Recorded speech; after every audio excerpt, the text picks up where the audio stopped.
All right, hello, people on the stream. Welcome to our preview. Sorry that we're running a little bit late. It's just sort of things have gone wrong that we were hoping weren't going to go wrong. So anyway, we're here. We've got our alpha testers in on voice with us. We've got me and Sam, the two developers behind Trials of Ashur. Hello, hello. So we'll be talking about who we are as as Securian Games. Talking about all the mechanics we want to do and talking about our philosophy on hero designs. So, yeah, well, guess we'll just jump straight into it. So, first of all, I'd like to welcome everyone. Happy to have you here. And it's not full MOBA mode, but we will not be showing off a full MOBA mode today. We're showing off shouldn't be free for all. It's a little bit buggy. It's a bit rough around the edges. We noticed a couple of collision issues as of this morning. Yeah, we've got a few. Shouldn't be a bit lower than should be. That one's showing up when we tested it internally, and now they're showing up. So we're just going to roll with it. It's a very early build. Everyone's going to be shimby. Everyone against each other. It's going to be a bit of fun. We'll have more MOBA-ish modes coming out. More MOBA-ish mode tests coming out in the future. So anyway, first of all, we want to talk about who we are as Securian Games. We're two people. We're the two developers on Securian Games. We're both university students in the UK. And first of all, me, Leo. Hi, I'm taking on the role of community manager. I'm also handling gameplay programming and map designing. This means that pretty much means I'll be communicating with you guys as a community a lot. And also be writing things such as the announcements and any news posts we drop for you guys. And also handle all the programming for the gameplay. And I'll also design the map. And then we have Sam here. Say hello, Sam. Hello. He is the system admin and backend developer for the game. He deals with all the backend stuff and infrastructure. He's written all the software we run, and he builds, configures, and manages all the game clients and server bit files. Any issues with the servers or stuff when we go live, you'll be able to ask him directly, or you can pass them to me and I'll ask him. He'll be joining me in developing the game. And now he's got his new graphics card. He'll be able to help me with a bit of the programming when it comes to gameplay once our backend's in place. We're actively looking to expand the team with more programmers and people to help with other areas of development, like creating models for the environment or characters. We're also looking for people who will be able to help us with creating skins, musicians, voice acting for characters, and a voice for the announcer. We'll have more info on that at the end of the information drop. So just stay tuned for that. If you have any other questions that haven't been covered in this brief, feel free to reach out to us on Twitter at Trials of Ashur, or on our Discord using our invite link, which I will post in chat now. So let's start talking about the Trials of Ashur. So what is the Trials of Ashur? The Trials of Ashur is a 5v5 third-person MOBA set in the world of Paragon. We are tweaking the lore in places as needed to fit our new design, and we're happy to provide a sample of this lore right now. The Trials of Ashur are the challenges people who desire the power of the Ashur have to conquer. Many people try, many fail, and some die. The trials were not simple tasks, and in some cases were life-threatening. However, if they succeeded in those trials, the final trial was set out before them. A trial that could last days, weeks, months, or years to end. The Battle of the Ashur, where two teams would be formed from the challengers who made it through the rest of the trials. The winning side of each battle would earn the favor of the Ashur, and it is not known what the winning favor will be for the challengers. So that is the base story behind the trials. It is a baseline for which we'll integrate the lore of the heroes as well as refine the lore for the trials and the Ashur themselves. Lore is important to us, so while gameplay will be our priority, lore will not be ignored. And now we're on to the fun stuff and all the gameplay we're going to be integrating into the Trials of Ashur. So we're going to start with the heroes. The first change we will be mentioning is we are attempting to diversify the way different heroes use their basic attacks. We'll be implementing some changes to both melee and ranged heroes. Players familiar with Smite will recognize the system we're putting in for melee heroes, which is swing combos. This is where different swings in the combo may be faster but could deal less damage and have different hit areas. The hitboxes for melee characters are aligned to their weapon, e.g. Shimbi's sword and Sevarog's hammer, and this allows us to do different things for the heroes. For example, with Sevarog, we can have two hitboxes on his hammer, one for the tip of the hammer and the other for the pole. This means that we can make the pole do less damage while the tip of the hammer does more damage. We'll be trying things like this and seeing how the community reacts to it to decide whether we want to keep it or if we will scrap it in favor of a more standard system. Every hero will be receiving a few changes to their kit. The minimum amount of changes that we will be adding is that we are adding in passives, and for most heroes, we'll be adding in more interactions between the different abilities of their kit and the passive. Now, I've seen some concerns from Twitter about people worrying about us changing the heroes. We feel we have good reasoning to make these changes to heroes, so we will be listening to feedback and making changes as you guys want. After all, this game is for you guys. We're just the developers. You guys are the people who will be playing it. So the main reason is that a lot of heroes in Paragon, where you press the ability, aim it, and it does something. There's no extra layers to that for most heroes. I'd probably say that Shimbi was the case of the highest amount of interaction within her kit, which was limited at a roll did more damage based on how many times the target had been hit with an ability recently. This does not reflect the amount of depth a hero in a MOBA should have in my eyes. There's certainly nothing wrong with having heroes that have less complexity, but there wasn't much to master with Paragon's heroes kits that wasn't just general game knowledge. Another reason we are reworking some characters that we feel we can better represent their identity, which we will cover on a case-to-case basis. Finally, we're also reworking a couple of characters, because we just want to try something new with them. These are the most experimental reworks, which if they don't work out and aren't received positively, we'll revert it and work on a different ability set for them. So to give the scope to expect with hero changes, it's like some heroes will come away with the integration of passive and some functionality changes to their abilities so they can make use of that passive. Some heroes will receive just a couple of ability changes, while others will receive full reworks. So we mentioned experimental reworks in that last bit. We're going to cover the first character receiving an experimental rework to start with. So this will be a rework to actually fit a new role we want to experiment with. This role is the Overseer. A hero that is an Overseer will control minions to influence the flow of the game, which can have various functions. The gameplay of an Overseer will be quite complex, as they will have to manage minions that could be in the same place or could be spread out across the map. Now, the first hero that will be tried for the Overseer role is Gadget. We feel this could be a good identity for her, as she's already known as the inventor of robots, which will be the base identity for her minions. I'd like to restate what I said earlier, that this is an experimental role and rework. If the community really dislikes it, we will rethink her kit and maybe try another character for the Overseer role, or scrap the role completely. So now we're going to start talking about the hero kits and going into details. The first hero we're going to talk about is Gadget. So this kit is more an experimental kit that we're using as a basis for how we want the Overseer role to look. We're looking to take feedback to give us more of an idea of whether the community likes the Overseer role, and whether this is the kind of ability set the Overseer role should typically use. So, Gadget's passive, Bot Master. Gadget's basic abilities are replaced with the various types of robots she has created. When she activates an ability, it will create that robot if it doesn't currently exist on the map. If it does exist on the map, she will control the existing bot of that type. Controlling a bot allows her to control it like a regular hero, granting access to a basic ability based on the type of bot. The robots have their own stats and health pools, while also acting as a source of XP and gold for Gadget. All bots except the battle bot must manually return to Gadget to grant her the XP and gold. A percentage of the stats Gadget builds is granted to her bots. When Gadget is controlling a bot, she becomes camouflaged. If she becomes revealed by an enemy, she will be taken off her controls of the bot she is controlling, returning the player to control Gadget. The player will not be able to re-enter bot control for 5 seconds.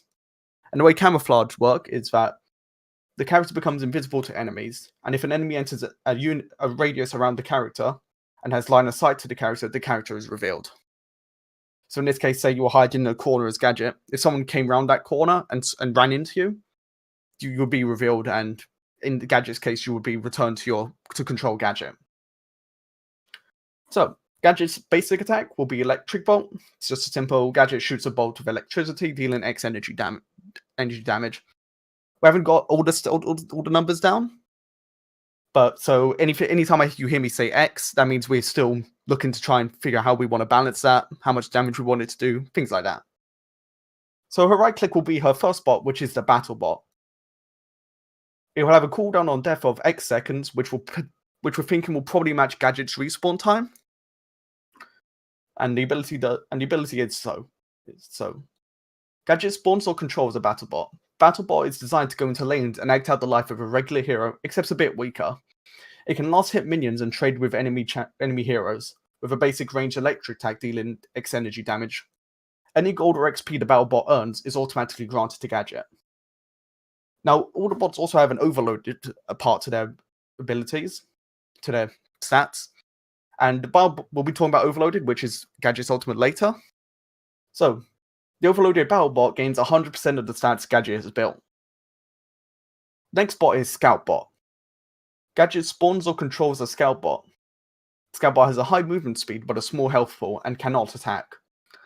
Left click serves as a boost to its move speed, and Scoutbot itself provides vision in an area, and when it is uncontrolled, it enters the shadow plane. It stays in the shadow plane until it is repossessed, and when it dies, the ability goes on cooldown. Every enemy the Scoutbot finds, it restores X XP with an X second cooldown on finding each hero. So you can't just have someone in a close area who you can't just have someone walk through and gets found 20 times. There's a cooldown on how often you can find the same hero. And now we also have Siphonbot. Gadget spawns or controls a Siphonbot. Siphonbot can be placed near jungle camps or near minion waves to siphon X% XP and amber from when an enemy kills minions or jungle creatures within X units around Siphonbot. If it returns to Gadget, it grants global XP and amber to our entire team. Siphonbot does not have an active ability and instead has an extra passive. When Siphonbot is not moving, it becomes camouflaged. Siphonbot has a maximum effective range, and when X units away from Gadget, it receives an X% slow. And now we're going to talk about Overload. I've just realized I missed the Siphonbot and Scoutbot Overload. We'll talk about them here. So Overload is quite simple, and pretty much it is all of Gadget's bots become overloaded. A bot becoming overloaded grants special effects based on the robot, and this lasts X seconds. And all the overloaded effects are: BattleBot gains 100% of the stats Gadget is built. Scoutbot permanently enters the shadow plane for the duration of overload. Siphonbot increases XP and amber gain rate, and automatically transfers amber and XP to Gadget. We're also considering, because when the bot returns to Gadget, it would normally grant global XP and amber, but we're considering setting a reduced global rate for overloaded returns. So I've just seen in chat, some people are saying that we'll have a write-up. I'm going to work on a more condensed down document to release over the weekend. I'll have more information on that in our Discord and Twitter. You can find links to those below the stream. Also, I know that my talking isn't great, so I apologize for that. I'm going to work on it for future dev streams. And so, anyway, back to where we were. So that's Gadget's kits. Some things that aren't noted in the kit is that Gadget will receive extra UI elements to help keep track of her bots, and to tell if a bot is in danger. With Gadget's kit, we really want to give her this identity of a robot master, while also providing a kit that, when used correctly, can produce some good rewards for her and her team.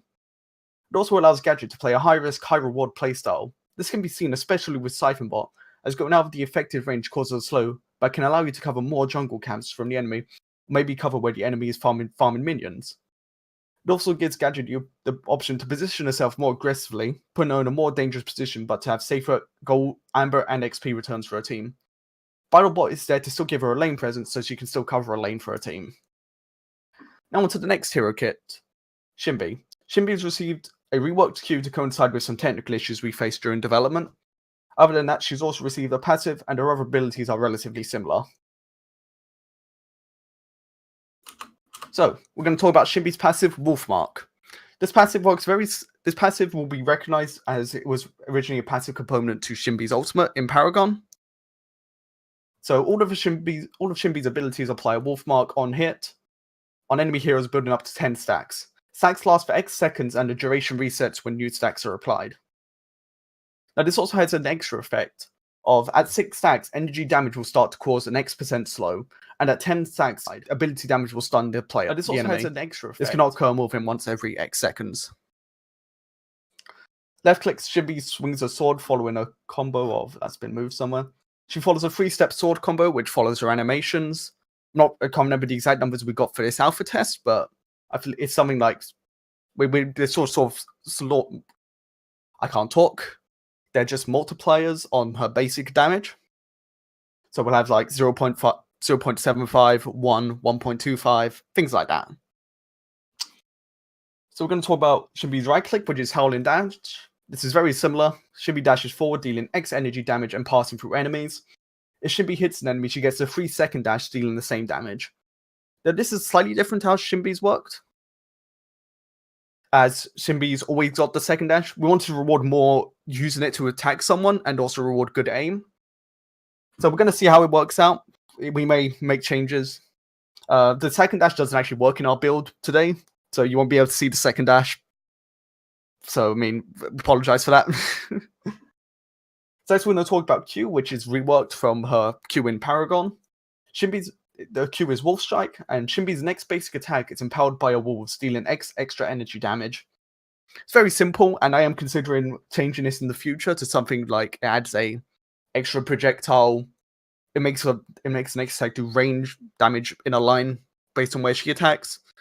Happy to experiment with it if people aren't happy with this ability. I understand it's very simple. So we're going to be looking into it. We can maybe change it in the future. As always, as I mentioned earlier, we couldn't bring her Q over, which I was happy to do. But we had some technical issues with how it works, so I may be experimenting trying to get that to work again. But this is currently our replacement. We've got E's Circle Rhythm, which summons 4 Spirit Wolves that dash in a circle around Shinbi for X seconds, dealing X ability damage per second in an AoE. Very similar to, in fact, no, it's identical to an ability in Paragon. And at the moment, we don't actually have a Spirit Wolves running around her. So we don't have a Wolves running around her. That's a bug. I was trying to get it to work, but it wasn't working. So, like I said earlier, the build is going to be very rough. A lot of the visuals aren't in place. We're just looking to give you guys a base of what we want, of what we're going to be working on.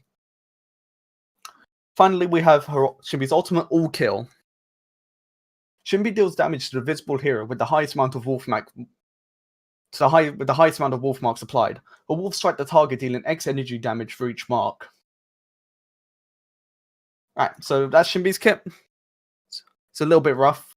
It's a little bit rough, and as I said, we've got a lot of issues with it in this current build. So you won't expect to see all the visuals and stuff. But we'll hopefully you'll be able to see that we're still. I don't know what I'm trying to say here now. Right. So anyway, we'll move on to the next hero kit. So the next hero kit we have is Twin Blast. Twin Blast is one of the heroes we will rework in because we feel we can fit his identity as a dual-wielding gunslinger more. We all know his name is pretty dull, but that doesn't mean his kit has to be. Let's jump into the details. So, Twin Blast's passive is Gunslinger. Twin Blast has no need for anything magical. All he needs is raw firepower. Mana is replaced by ammo, and Twin Blast can store up to X ammo. Abilities and basic attacks cost ammo. Twin Blast automatically unlocks his right-click ability Reload, but can still have skill points put into it. Twin Blast also has 2 guns. We've got Gun 1 and Gun 2, which we'll be naming in the future once we can figure out a good name for them. Gun 1 is a standard gun that deals physical damage, while Gun 2 is an energy pistol dealing energy damage. So we've got left-click, which will be called Gun 1 and Gun 2, with 2 gun names. So Twin Blast alternates between shooting Gun 1 and Gun 2. Gun 1 deals X physical damage, and Gun 2 deals X energy damage. His right-click ability is Reload. Twin Blast spends X seconds reloading. With each level of reload, Twin Blast reload speed is increased. Reload also has a passive component, Gunslinger's Choice. Twin Blast can choose one of 2 directions for its playstyle. This is decided by the stats he decides to build. He can only choose to go down one, and reaching the stat threshold locks into the choice. If he drops below the stat threshold, he loses the bonus and does not unlock the decision. So the first path he has is attack speed. When he hits X% attack speed, Twin Blast guns require 0.5 ammo to fire, but deal 25% less damage on critical strikes. And then we got the X% critical strike chance path, which means Twin Blast guns deal 50% extra damage on critical strike, and this stacks with items, but attack speed is reduced by X%. Next we have his Q, Bullet of Bullets. Twin Blast fires Gun 2 5 times down a straight line repeatedly, with the projectiles passing through anything hit, dealing X energy damage. So it's a very simple move. It's just designed to give him a bit of wave clear, a bit of range. And his E ability is Recoil Dash. Twin Blast fires Gun 1 behind him, using his recoil to push him forward. This deals X physical damage to any enemies behind him, and basic attacks reduced the cooldown by X seconds. Yeah, just to answer questions in stream, but there will be a stream. We will be streaming a super early version. It'll be a free-for-all with everyone as Shimby. We've got 8 players for it today. 7, I think, at the moment. I think 1's not turned up. So yeah, we'll be doing that. We'll just be messing around for a bit. It's not super in depth, and it's really rough. We've noticed more issues that weren't shown up in testing. Once we let people jump in and have a quick mess around with it with our testers. So next we have the final stand, which is Twin Blast Ultimate. Twin Blast gains X percent damage reduction and begins firing at anyone in an area around him. He fires X shots per second, each dealing X damage for a maximum of X seconds. Twin Blast still switches between his 2 guns, which means he alternates between physical and energy damage, but the damage dealt is the same on the 2 guns. Bullets prioritize enemy heroes and can critically strike, and this can be cancelled by casting again. The shots fired by the final stand is affected by the decision made in Gunslinger's choice.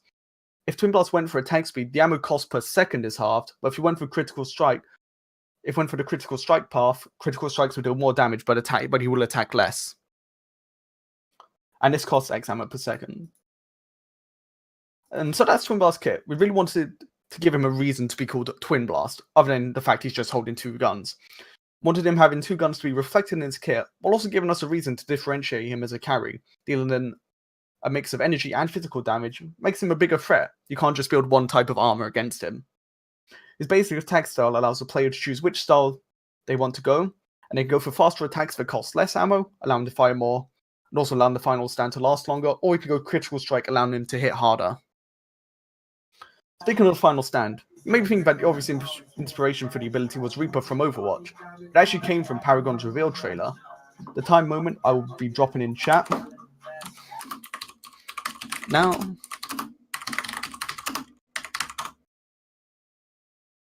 We see Twin Blast as being a potentially good character for counter-engaging. However, we do have concerns this result may be too situational, so we'll be monitoring it carefully to see how it plays out. The final kit we have ready is Gideon's, who we actually don't have any assets for yet, and are kind of designed without realizing. Gideon's received a few changes with a new passive and a reworked right-click. His ult has also received some changes to make his black hole less of a kamikaze mission, while still offering counterplay opportunities. So let's get into Gideon's kit then. So Gideon's passive is the creator of black holes. Every time Gideon creates a black hole, his next ability becomes unstable, adding an extra effect to it. So left click so Gideon's basic attack is Void Strike. Gideon throws a ball of void energy, dealing X ability damage to the first target hit. And his right click is Black Hole. Gideon throws a miniature black hole out. When a black hole hits an enemy, the black hole opens, dragging in anything in an X unit radius around the black hole. All enemies hit take X energy damage. And the unstable effect of it is Black Hole also makes targets hit suffer an X% slow. And Gideon's Q is Meteor Shower. Gideon opens up a portal above the target area and calls a meteor through the portal, striking anything in an area, dealing X energy damage. And when this ability is cast when he's unstable, 3 meteors are called instead of the standard 1 meteor. And his E is Portal Jump. Gideon creates a portal in front of him, opening another X units in front of him. X units away in front of him. He jumps through the first portal and teleports to the other portal. The portal persists for X seconds, and allies can also use the portal. And if the ability is unstable, the portal emits periodic damage, dealing X energy damage to nearby enemies. Gideon's ult is Void's Demise. Gideon begins channeling a portal to the Void for X seconds, pulling in everything around him. If the channel is completed successfully, enemies caught in it are stuck in the radius for X seconds with an X% slow. Allies caught in the radius can leave but suffer an X% slow, which is slightly less than the enemy. So, I think say that the enemy suffered a 30% slow, the allies would suffer a 10% slow. Once the channel is complete, Gideon can move around freely, but it's tethered to the black hole. If Gideon leaves the radius of the black hole or dies, the tether breaks, ending the effects of the ultimate early. While this effect is active, Gideon's passive is permanently active, so all of his abilities will be unstable. Black hole we're still unsure of. Like I said, we're still figuring out balance numbers, and we need to test it first. And so that's Gideon's kit. I want to add enhanced abilities, but give him a more specific way of activating these enhancements. We're also giving him some combos to work with. His ult is being changed in a way that the enemy team can still react, but once he's survived the channel, he's in a less dangerous position for himself. And he can still move around to keep himself alive, while still giving the enemy team a chance to take him out and get out of the effects. There's also a more unique ability in the fact that in the heroes we designed so far, he has an ability which negatively impacts allies, making careful position around Gideon and communication in the team an important factor in not getting caught in a bad spot. And so next thing, we're going to take a pause here because the next section is game mechanics. If you have any questions about the heroes, please let us know. I understand that we're having some issues on the stream. We're not 100% sure. But we think it's an issue on Twitch's end because we don't have all these high quality processing, all the high quality buffering and stuff like that. So yeah, any questions in chat, please let us know, and I'll happily answer them now. Apologies for the stream. Because we're new and we're not a Twitch partner, we don't have access to transcoding. So if you are watching the stream, you are locked to what we're streaming at, which is 1080p 60 FPS at 6 megabits per second. So that will probably explain some of the issues you may be facing. In the future, we may look into doing a higher quality stream and maybe doing a lower quality stream until we've got this permanently sorted out with Twitch. Yeah, we tried to contact them, but we haven't had a response back. I don't think, did we? We didn't get a response back. I don't think we've had a response back, no. No. Yeah, so we may, in the future, until it's permanently sorted, we'll try and figure something out. But so yeah, if there's no questions about the hero kits we've revealed so far, I'll move on to game mechanics. So yeah, apologize for any stream issues, talking, things like that. This is new to me, so trying my best here, but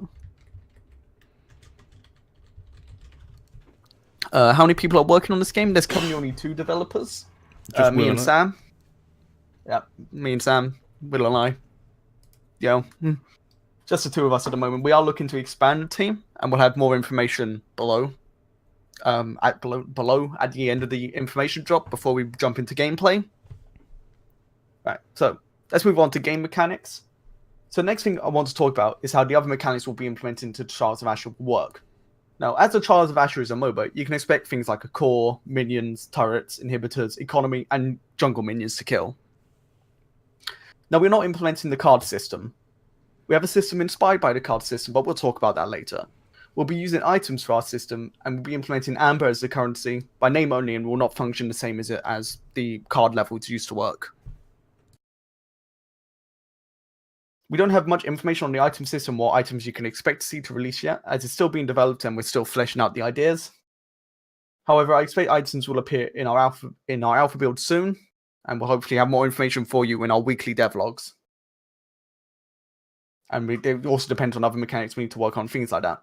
The items will be a mix of stat components that get built into items, to add in things like that, and then finished items will add in things like passive and active effects. For an idea of what we're basing the item system on, we'll be sort of looking at something like League of Legends item system.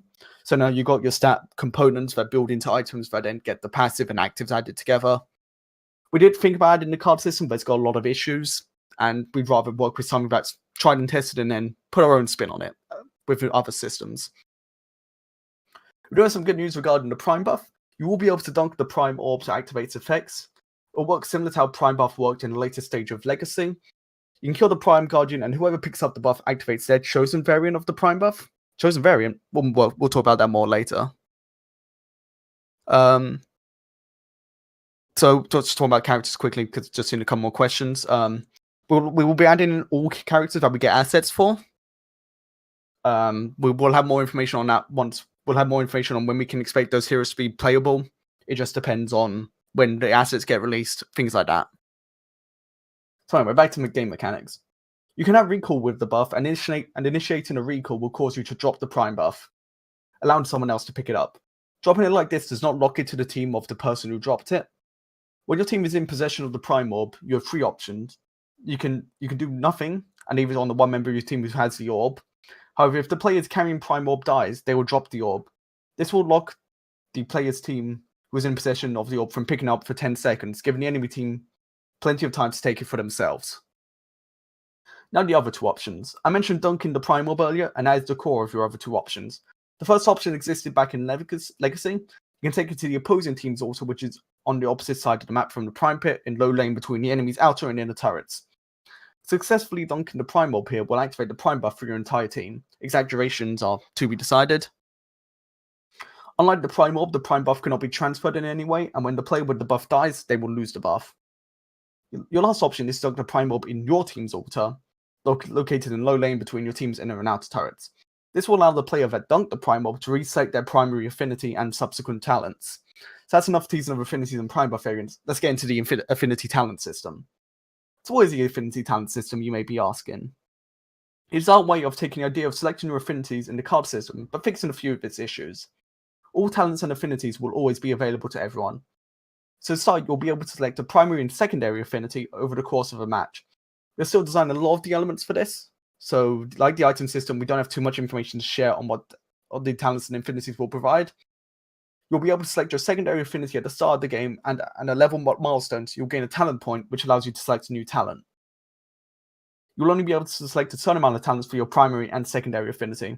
When the Prime Guardian spawns, you'll be prompted to select your primary affinity. The primary affinity you choose will decide the variant of the prime buff you get. The talents you select for your primary affinity will augment your prime buff, given different modifiers based on what you select. Now, the last major game mechanic we are implementing. When talking about the game, I mentioned an old structural trend returning back when we teased on the Paragon subreddit. I'm sure the harvester type structure wasn't ignored in the teaser images either. Harvesters are back, but we're making a change. We're changing harvesters to general placeable structures. They are still only placeable at certain spots, which will be one spot in each quadrant of the jungle. They can be destroyed, and the harvester placement spot can be used to interact with them, and the effect will depend on the type of structures you place. Structures can do a variety of effects. For example, we introduce in harvesters as a structure, which harvests amber for your team to select. There's also be a tower-like structure that attempts to attack enemies invading that quadrant, or there could be a warden one that grants your team vision. Structure placement point isn't the only place your structure choice affects. There are also 3 nodes placed around each quadrant linked to their quadrant structure. These can provide different ways the structure can interact with the world and the players. For example, with the harvester structure, we would make the amber gain not global, and make the amber the harvester gain splits into the 3 nodes. These 3 nodes act as points where you can collect the amber from the harvester, however you can only collect the amber stored in that node.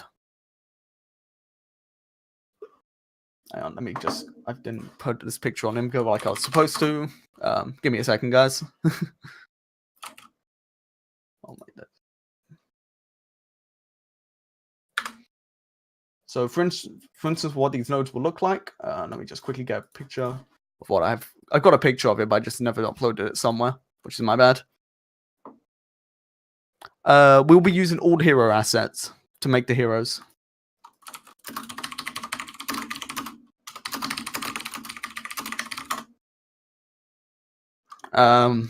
It's been a amount of time for the project to be completed to a stable public beta build.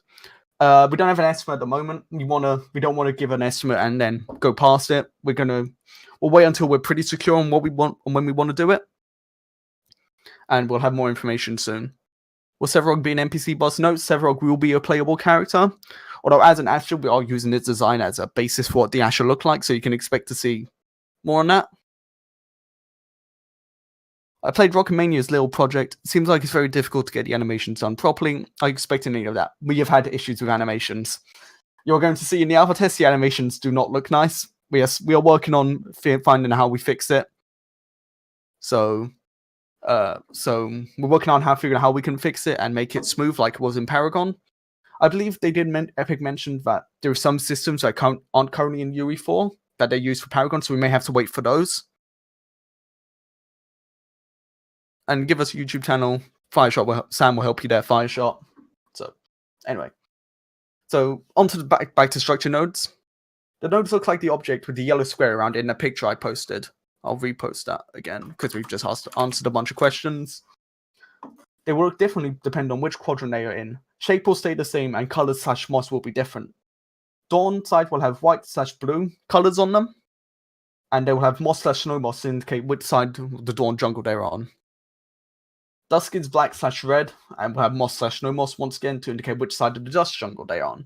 So we'll be able to tell whether it's a friendly or enemy node.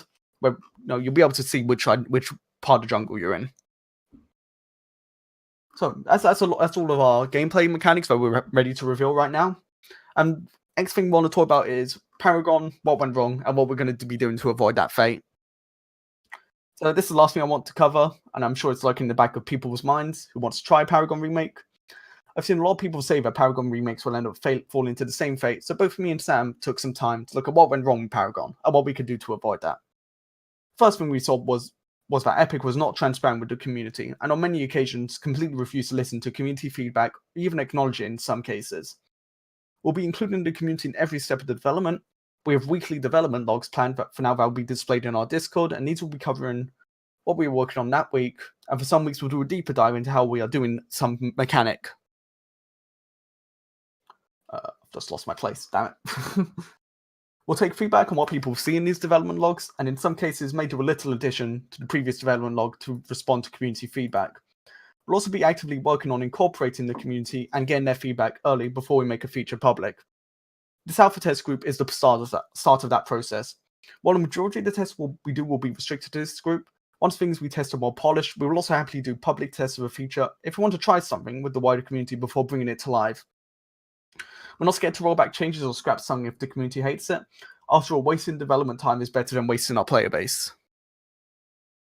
Another big thing that Paragon seemed to suffer from was changes to their vision, or confusion about what their vision meant. Went from MOBA to more arena-style combat with objectives. We are here to make a MOBA, and we will constantly assess that we are still staying true to that vision. There may be a time that the community may want some changes to the very core things that make the game a MOBA. We will try those ideas out still and see whether they are feasible internally. A next step for now would be to try them as a different mode.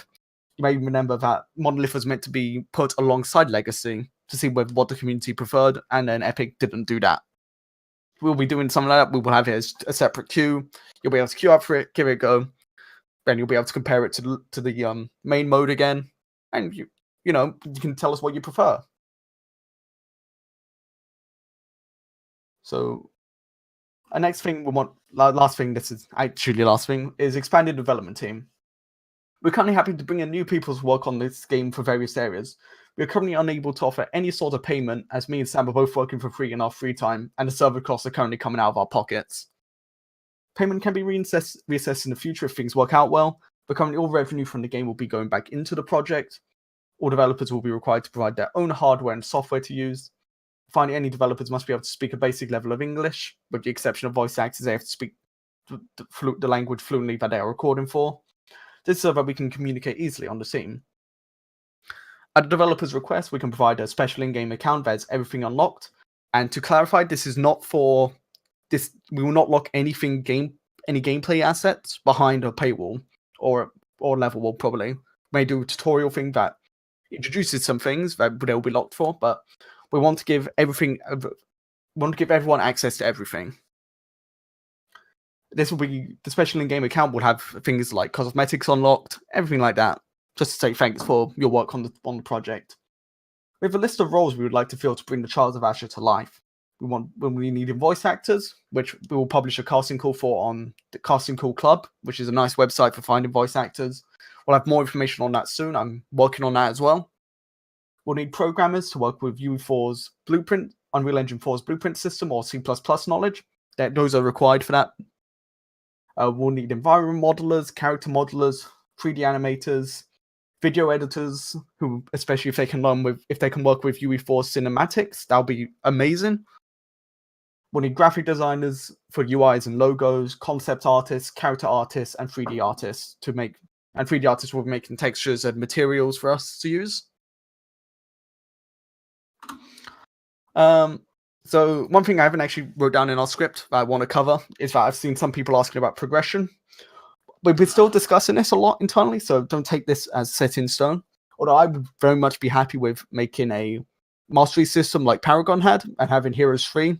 We're going to discuss the viability of everything, and everything else we need to discuss regarding that. So we'll have more information on that soon. But that's the kind of system I would like to implement personally, and we'll be able to let you know more on that when we have it, and I'll probably be in a devlog. We'd like to thank you all for being here for today's information briefing and alpha test. We hope you're excited for the future of the Trials of Ashur, and we can't wait to be able to release more updates to make the Trials of Ashur into the MOBA Paragon couldn't be. So now we'll move on to the gameplay, which will be a free-for-all with everyone as Shinbi in one quarter of our jungle. We'll be loading up our alpha clients and we'll get the server ready, and we'll get streaming. So just a thing about our alpha tests, which we have noticed a lot of issues with it when testing it today. It is very rough. It is very early. We've been working hard to get it playable, and it is literally that playable. It doesn't look nice. We won't be showing the known issues log, but I can assure you the known issues log is somewhat long. Sam can vouch for me here. It is of considerable length. So yeah, we're missing on like a mini-map system. We're missing proper UI. We've got a very developer-looking UI. Balance is not done properly. We've got some health and mana packs because we don't have any sort of health base to go back to. Stuff like that. It's going to be a very rough version. We'll be showing more gameplay as we develop, so you can see how we've evolved from this very rough start. I am very nervous about this because I'll be honest, I wouldn't be surprised if the server crashes at any point. So anyway, let's load up. Sam, you can switch it to the build. The alpha test build. Now, on stream. Okay. So yeah, Sam, you'll be seeing Sam's perspective as he's doing the stream and everything because he's got a much better computer than I do. Any questions? Ask them in chat at Gorleo, so I'll see them. I'll 100% see them. Is it possible to sign up for the alpha, or is it just for selected testers? Our alpha test is currently just for a group of pre-selected alpha testers. We are hoping to. We're starting to figure out what we need to do for a public build, and we'll have information on signing up for that soon. I think Sam's working on getting a front end working, things like that. Just to interject while I've got the game up, there is currently a collision issue with the terrain, which is causing kind of horrendous stuttering sometimes, like that. Yeah, excuse us for that. It didn't show up internally. We don't know why it's happening now. We have no idea why this is happening. The server is running okay, client's running okay in 60 ally has been slain. 60 FPS. It's 60 FPS, but displayed at like 20. Yeah, it's with the stuttering. It's an unusual issue, and we're not sure why it's still there. We fixed it previously. Also, an ally has been slain. Yeah, a lot of particles are missing. Like, you'll see Shinbi's head sets on fire. That is to signify that your ally has been slain. Is activated. We call it Super Saiyan internally. So yeah. Anyway, answering questions again. How long have you two been working on a project so far? We've been working for a couple of months. Working on it for a couple of months now. Initially, we're actually. Fun fact, you're actually looking at making a MOBA RTS hybrid with the assets. And we still got the map from that, but we scrapped that and decided to go just a regular MOBA. Like, we still got the map from it. It's you can tell I had no clue what I was doing with the map back then. I've learned a lot from this. Yeah, I'd like to apologise again for the stuttering because it is absolutely horrendous. And an ally has been slain. I have no idea why, and it... Also, you may notice about everybody's name. The UI, we haven't got line of sight working yet. That's still... Well, I probably could have got it working, but it would have had a lot of collision issues with the terrain, with the UI and everything. It would have been clipping. It wasn't worth it. Oof. And also, if you look closely, you'll notice that everyone's name is My Name is Yeet. That should be a name they signed up with.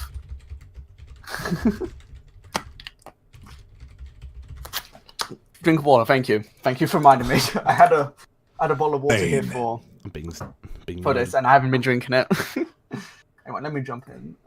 Let's see, I pee. An ally has been slain. You may notice that we may have to remove the video quickly. An ally has been slain. If we spawn underneath the ground, that is also an issue that suddenly reared its ugly head. Yeah, this is very rough. It's been a labor of love for the last month. So, yeah. An ally has been slain. An ally has been slain. I see everyone's just hiding in this one corridor. Yeah, it's. I wish we had names because I could tell people not to kill you while you showed the stream around the quarter of the jungle, but we can't tell. It's difficult to. We'll have to do We I'll have to plan to An do ally a has fly been through slain. at some point on an offline world where this horrendous stuttering issue shouldn't be there. An ally has been slain.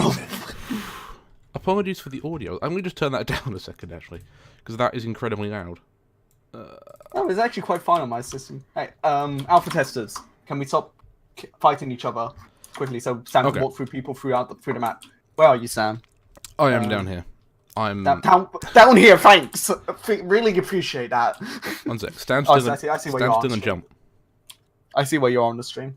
I'm coming. Yeah, this is you down here. Yes. Okay. Hello. So now that we have, I don't know who this here. is or that. This is me in front of you guys. Hello. Yeah, you'll see. We don't have a sidestep animation working. That was working. The sidestep also the yeah. Speaking of the animations being horrendously buggy from earlier, other than don't look over here. Don't look over here. Going backwards obviously causes that weird vibration issue. It's quite interesting. It doesn't go over the server, so when you run backwards, your character looks horrendous. Everyone else's looks absolutely fine. Although Shinbi's backwards running animation is actually her forwards running animation, and that needs to be fixed. So, for those of you from Legacy days, this bit may look a bit familiar. We've taken our own twist on it. So you will notice there's the drop.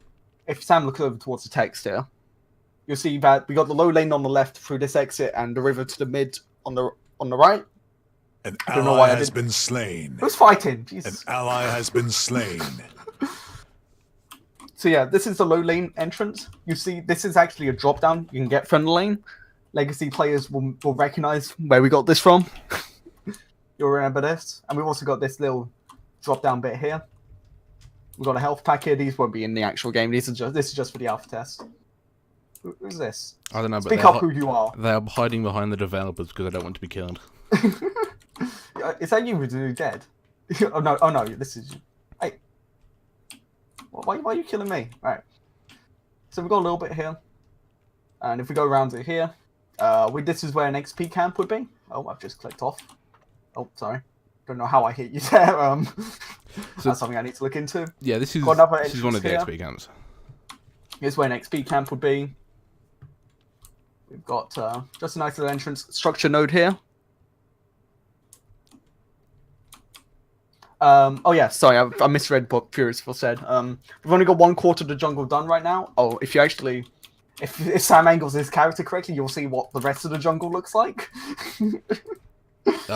Surely not. That definitely. That's definitely. Those are rocks that haven't loaded. It's a loading glitch, 100%. So this is a drop into mid lane. You can actually see mid lane over here and more rough alpha in development things. So we got this, which is a drop into mid lane. Both sides have 2 drops into mid lane on their side. And you will know that from Legacy's mid lane. If you play Legacy, you'll recognize that we've got this bit here. Who killed targeting me? Who just tried to ult me? Damn you. And this wall here, this will actually be a jumpable wall into the mid-outer turret area. So we're interested to see how this affects gameplay. Got no idea how it will work. If it's something that will stay, or if we'll end up blocking this off. Oh, hang on. If we come back, Sam. Trying to find out which this one is also a wall you'll be able to jump over to get into the river. So just this quarter, just this wall. Nice little jump thing. We'll try to make jumps like blinks and stuff readily available for everyone. But just so that everyone can use the verticality. We've got this bit of verticality here, just to drop off down to the lane. This isn't anything in particular. Yeah, we are conscious of it being a bit tight. We're going to look into... We'll see how it plays out once we've got this map playable. And we'll see how it feels. If we need to make things a bit wider, we will. But I also think that the jungle should be tighter corridors, narrow corridors. Whether it's a bit too tight, it's definitely something I need to keep an eye on. Yeah, it was definitely an issue that I brought up with Will when we were designing it. It felt a bit too tight and it felt like a bit too easy. There's a bit down there which we'll walk through in a second. But yeah. Over here we have the green buff camp. To apologise, Steam has decided that now is an amazing time to update. So yeah, we got a green buff camp over here once. Yep, here we are. So the camps, I'm going to stylize a bit more once I've finalized the jungle layout. Because obviously I don't want to spend a lot of time stylizing it to remove it. So just put a few things in there just to make it look nice. We got this bit of overlook here. Oh. Nice one. So, one thing I did just realize is it takes you ages to get up here. Because you got to go all the way around.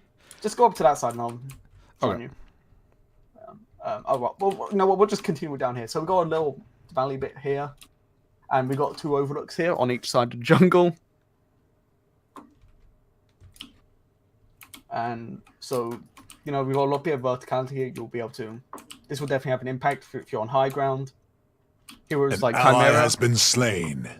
Heroes like Chimera will be able to jump up and down from here, use it to escape. Got a little bit of a back thing back here.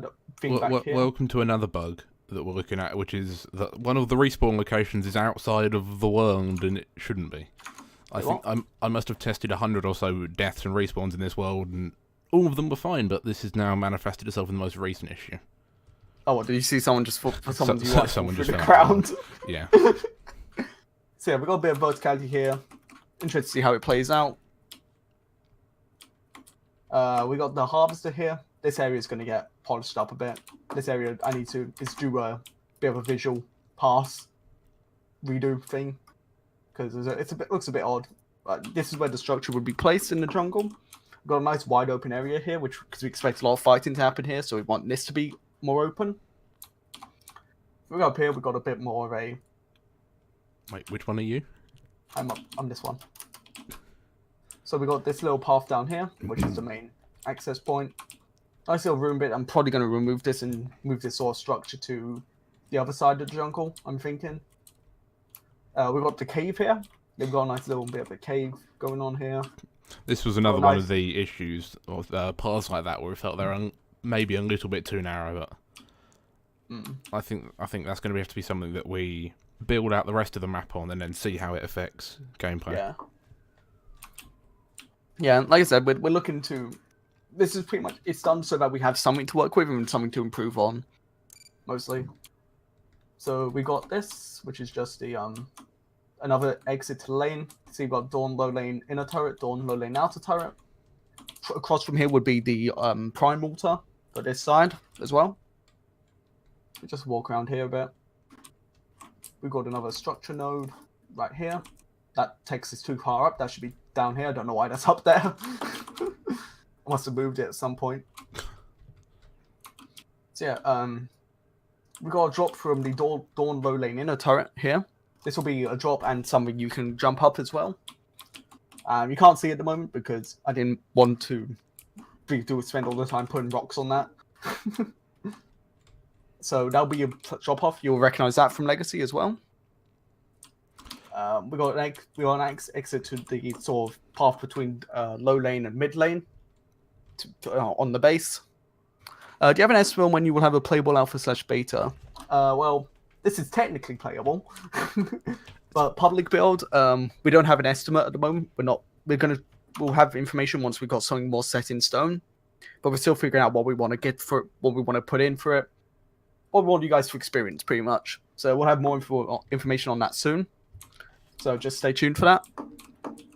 So here we've got XP camp. Another XP camp at the back here. It's a bit more of a safer point for the jungler. So that even if his jungles get invaded, he's got a much safer source of XP so he isn't getting completely gutted. Did you assault me? Never. We are professional. Yeah, also you note that the ult is, if I show stream, this is you, isn't it? Is this you? This one. If I show the stream, this is how you know you've been ulted. It's a high quality UI feature. It's a high quality text. So yeah, we got another exit to the lane, to the space between the base and the jungle. And we got another cave bit through here to go down towards the harvester. That was the location that we saw, and then we ran up and round the outside. So that's where one of the structures would be. If we can run down quickly and show them. Yeah. This is what it looks like. Kind of reminds me of lightning from Final Fantasy. I don't remember lightning. Lightning. So yeah, this is another area where it's quite thin, and I'm thinking I definitely will have to expand this a bit. Even this bit, this is rough. This is a rough to hill. I've got all these rocks here to thin the path even more. Appears that someone's trying to get themselves stuck in a tree. Someone's... Oh, there you go. This is Baxi, isn't it? It's Baxi. Baxi, unmute your mic and tell me this is you, damn it. It actually is. I knew it. Also, by the way, alpha testers, you can unmute your mics if you want. Now we're done with the information. Like, you don't have to stay silent. So anyway, here we got another XP camp. Into overlooks here, you can drop down from this. It's a bit buggy because I don't think I put the no collision rocks on that, but you know what? That's an issue for another day. And now, if we're going to sort of backtrack a bit and go up to here, this is where red buff will be. Once again, I'm going to stylize the buff camps a bit more. Once we've secured that, that's where they're going to be. Things like that. Like, we don't want to spend too much time designing things if they're not finalized, because I don't want to spend like a couple of days making this like a huge volcano type thing. So yeah. See, now there's a concept, not an alpha. I mean, it's more of a pre-alpha. I think I've been messing up saying it's an alpha. This is not alpha stage. This is more... We've got a development building. We wanted to show it off and talk about what we want to put in. Combine your team with another team. The thing is, like, combining teams with another team, that'd be great all to have access to a wider range of resources. But each team wants to do something different, which is the thing. And we wanted to try and do our own thing. This isn't... It's more projects of... We both play League of Legends, and you know, like, we always have our moments where we say, "Oh my god, this game is balanced like trash," and we thought, "Hang on, why don't we try and do it better ourselves?" So it's that kind of thing, really. You know, while we do have plans to officially support it, develop it, update it, run a proper backend for it, like that's what Sam's job is. Sam's working on all the logins, account management, matchmaking, server scaling up and down. Yeah, working on the front end. So hopefully sometime before the end of August, you'll be able to sign up for accounts, and then you'll be able to reserve your name, things like that. We won't run around with everyone being called "My name is Yeet," because that play is meant to be working. I don't know why that's not working. I'm gonna be honest. All right, anyway, front down here. This is the last bit of the map. So we got this here. This is the drop down we saw earlier. Just got a nice little path bit. This is where you expect another bit more fighting, so it's a little bit more open. Less compared to the harvest area. Things like that. So that's pretty much the map, actually. That's the map we got so far. So, I mean, let's start fighting. We can't fight when it's stuttering this badly. What do you mean?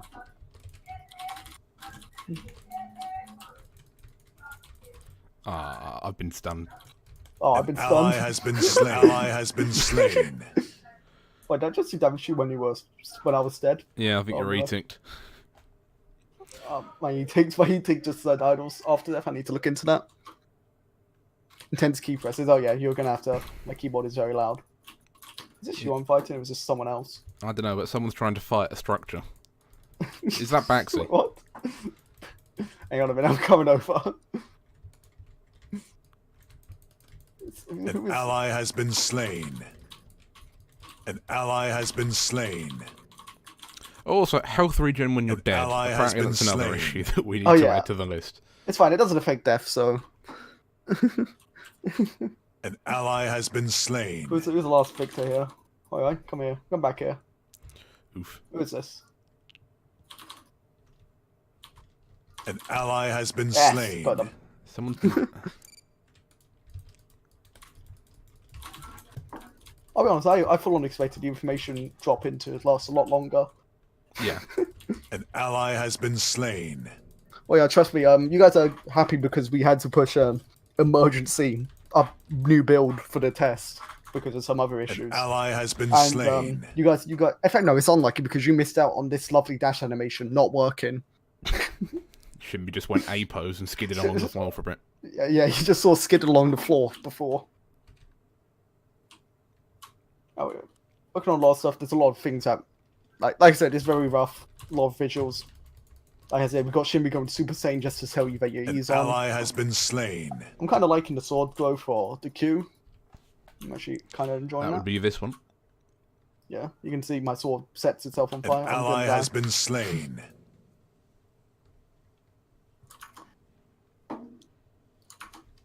Yeah, that's a lot of the thing. We'll have a video out of this.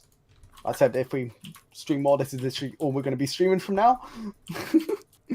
An We'll, ally has been slain. We'll also do a run through of the map, An ally has been slain. but one where it's not on the server, which is apparently causing this stuttering issue that you're witnessing. Well, let's get this done and show 'em.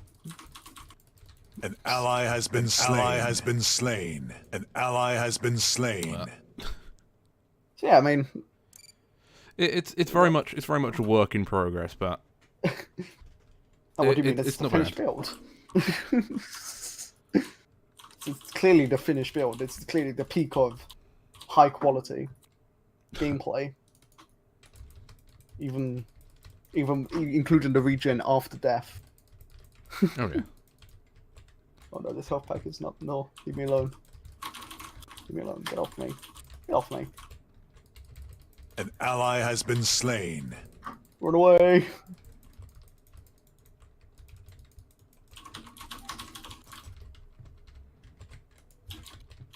So, I mean, this Ally is, has been we're also slain. using this. Ally has been slain. Ally has been slain. Stream was pretty much what we used to prototype all the ability effects. Like, this was mostly a. I needed to test the framework I'm developing to run all the abilities and stuff behind it, all the cooldowns. And that's what a lot of this test was. It was a bit building Shinbi up for. Otherwise, we'd probably have be a bit further out without a playable build. But I An needed ally something has to been test the, slain. to test all the effect application and stuff. An ally has been slain. An ally has been slain. Oh my god, that was a, Correct. oh my god, the slow looks even worse in this. The slow looks so bad in the stutter in this. Looks even worse because the speed isn't actually handled. Yeah, so thank you for watching. I'm sure as much as people love watching Shinbi's battling out in jungle for a while would be. We're gonna leave the test server up for the alpha test is probably up for a bit. But that's all we're gonna stream for now. We'll have more updates on our Discord. An ally has been We'll slain. have more updates on our Discord. You can expect to hear more from Discord and Twitter first. That's where we primarily An ally update. has been slain. Keep the Reddit already up to date. Reddit.com/r/Charles of Ashur. If I get our Discord invite, that's the wrong. Why is there so many invites? Oh no, Discord should be linked below. If you check below the stream, there's panels with all An the ally with has our been three main slain. social Ally medias, has been slain. Twitter, Discord, and Reddit. Keep up to date with us. We'll have weekly developer logs starting next Friday. You'll just be talking, like I said, we'll be talking about what we were An ally working has on. been slain. We'll eventually start going into more details about some mechanic we're implementing once we've got more details. Pretty much we'll hope to have more information on our public build soon and registering up for alpha, registering up for the public alpha, things like that. So thank you for watching. Make sure to drop a follow so you know when we stream in the future. And yeah, hope you enjoyed it. Ally has Hope you're looking forward to it, and we understand this isn't much solidness and it's not a super high quality thing we got ready. But you know, we're hoping we've given you some sort of look into what we want to develop. ally give a has rough been idea, slain. Ally has been slain. got a rough idea and things like that. So yeah, thank you for watching. If you've only tuned in late or you missed part of the stream, we'll have it VOD up on our YouTube channel soon. So yeah, thanks for watching, and we'll talk to you later. See you later.